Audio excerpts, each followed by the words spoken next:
Yes, it is that time of year where you are inundated with videos about the end of 2023, the beginning of 2024, and today we are talking about the biggest disappointments, my biggest disappointments of 2023.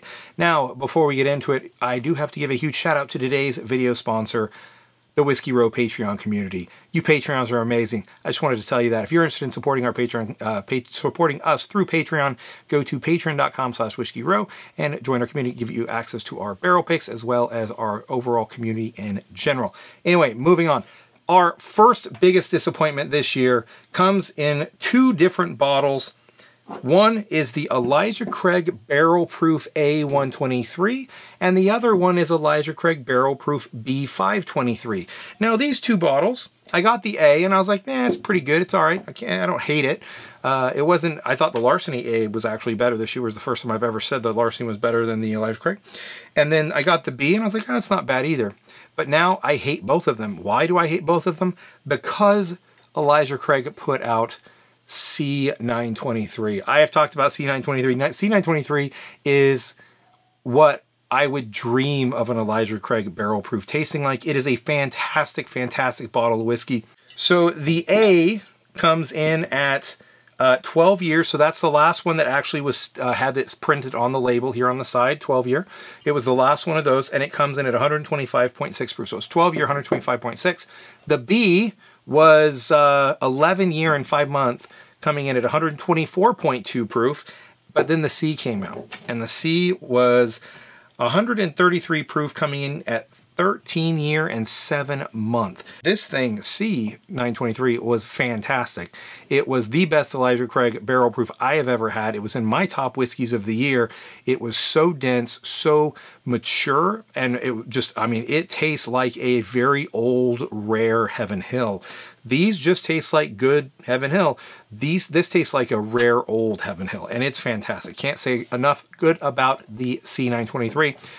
So that because of C923, all of a sudden these, I don't really want them anymore. I mean, I'm still gonna drink it, don't get me wrong, but they're really disappointed. Honestly, it didn't disappoint just these bottles. It's made all of the prior Elijah Craigs disappointing to me, knowing that they could do this. All right, the next biggest disappointment for me is the Remis Repeal Reserve 7. Now, 6 was actually one of my biggest disappointments of last year as well. The Remis 5 was a great rebottle of Remis Repeal. The 6 I thought was a huge step down. In addition to the, they lowered the age a little bit. They added 20 bucks to the price with the 6, and it wasn't even as good as the 5. Then they came out with the 7 and figured, okay, well, at least I don't have to deal with sticker shock. They kept the same price as the 6, so it didn't really change there. The age was still, you know, it's 9 years. The youngest juice in it's 9. The oldest, I think, is 11. So it's not particularly old, not particularly young.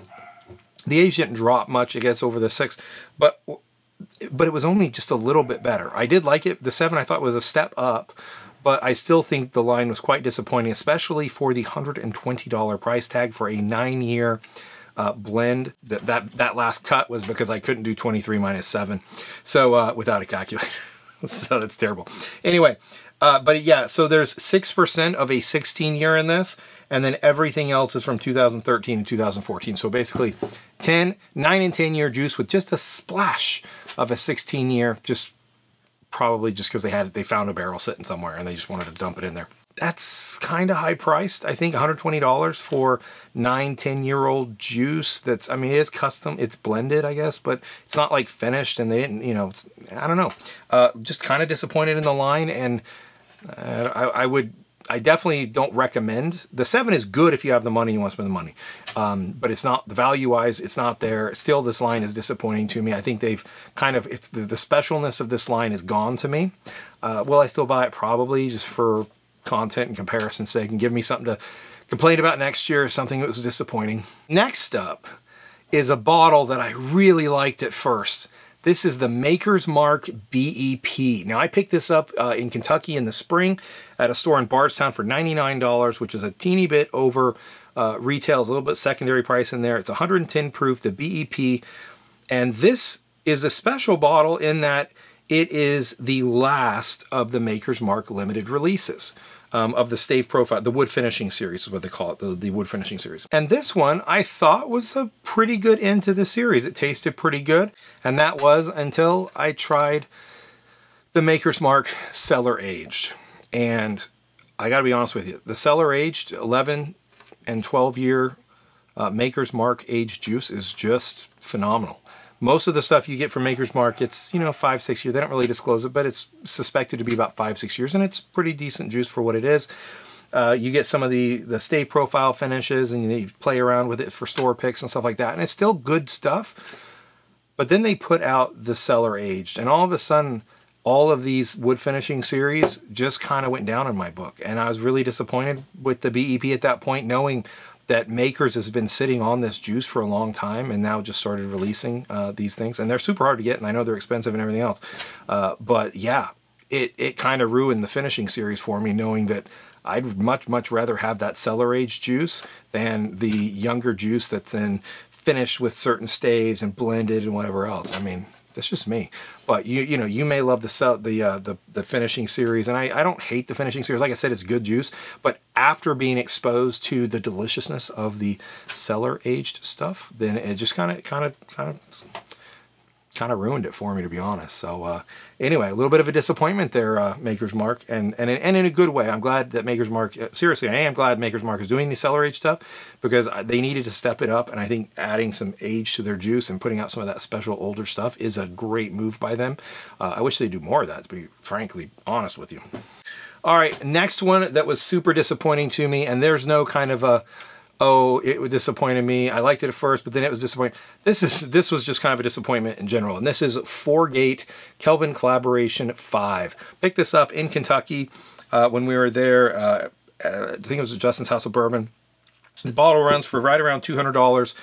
It is a blend of Kentucky straight bourbon whiskey finished in Australian Mariposa sherry and añejo dark rum casks. Limited edition, coming in at 117 proof. And here's the problem. Forgate is, due to the popularity, they are having to release younger and younger juice. So this is a blend, I believe, don't quote me on this, a blend of 7, 8, and 9 year juice. You know, it's Kelvin aged, which is great, and then it's finished in the rum and sherry barrels. And I like it okay, but it's a little peanut funky to me, and it's a little musty. It's just kind of musty and peanuts, and not like the really good aged must you get on really nice older stuff. It just really disappointed. And for $200, it was, I liked the Kelvin Collaboration 3. I love that one. The 4 was still pretty solid, but the 5 is honestly a good step down. Yeah, a good step down. A significant step down would be a better word. But overall, you know, I still like some of the Forgate stuff, but they keep getting younger. The prices are still, you know, $160 to $200 a bottle, and it's getting harder and harder to justify this, because this doesn't give you anywhere near the value of a lot of other whiskeys that are in the $50 to $100 price range. Some really good store picks that are coming out now, and this is just, it's losing its specialness, and it's really kind of a disappointment. I really do like Forgate product, and hopefully we can do some we can get some great juice out of Forgate in the future, but the price to value ratio is getting into the absurd in my book. John J Bowman. I love John J Bowman. John J Bowman is one of my favorite daily sippers for really the last couple years, from probably 20 to 22. This was one of my favorite go-to sippers. 100 proof, finished, done here in Virginia, literally at A. Smith Bowman, which is like 15 minutes from my house. And I really like this stuff. This is basically, the way it used to be is it was distilled at Buffalo Trace, and then it was brought to Virginia and aged in Virginia, in barrels in Virginia. So it was very similar to a lot of those really quality Buffalo Trace products. Particularly, it was very similar, in my opinion, to an E.H. Taylor single barrel, or a small batch, I should say, E.H. Taylor small batch. So why is this on my list of the most disappointing? Well, the biggest thing is because it's you can't get it anymore. And I would say, oh, you can't get it because everybody wants it. And that may be true. You can't get it because they're barely producing it. they had a glass bottle shortage and whatever. I'll watch across the whole state of Virginia, they'll release maybe one case every couple of weeks, a case of 6 every couple of weeks at a random store. It's impossible to find, and it's not just Virginia. They are literally, I don't know what happened to the production of this thing, but it has become impossible to get a hold of. And these things, they're great, and I love them. And they're worth every part of $55 or whatever the retail is on them. But I don't know what the production issues were. I wish I had answers. I demand answers from A. Smith Bowman. It's your best product. Whatever you're doing, please start putting it in bottles. Please get it back on the shelves, not just here in Virginia, but all over the country, because this is some really, really good juice.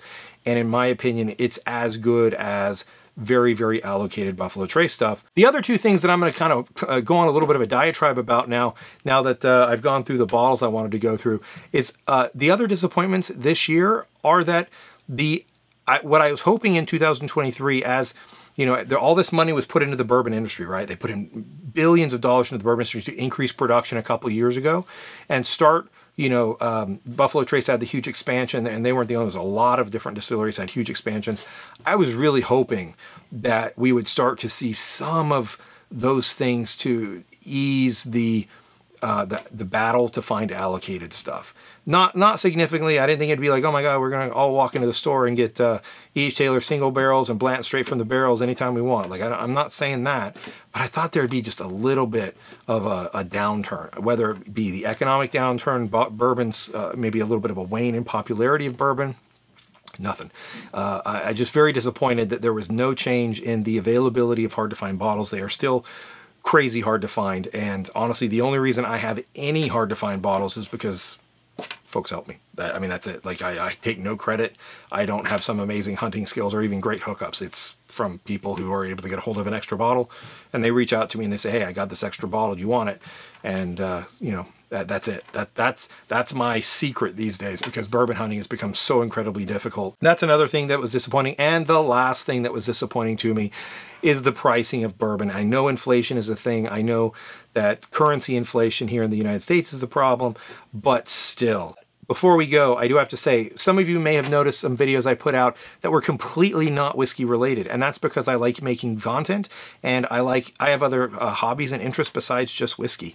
If you are interested in that kind of content, I've actually moved that away from Whiskey Row, so you can't find those videos on Whiskey Row anymore. They are now on a new channel linked up here. If you want to go check out my Sunday special content, my Sunday specials will be posted to this link. Go check them out, where we'll talk about all kinds of stuff not whiskey related. But yeah, more content from me, but not whiskey. And by the way, if you want more whiskey content from me, now go to this link, and that is Beyond the Row, where I drink a lot with Jamie. Anyway, a lot of fun that we're having here with the Whiskey Row, Beyond the Row, Prep Row, all these other things. But anyway, if you enjoyed this video, please smash that like button, subscribe to the channel if you haven't, and until next time, find a delicious bottle you love.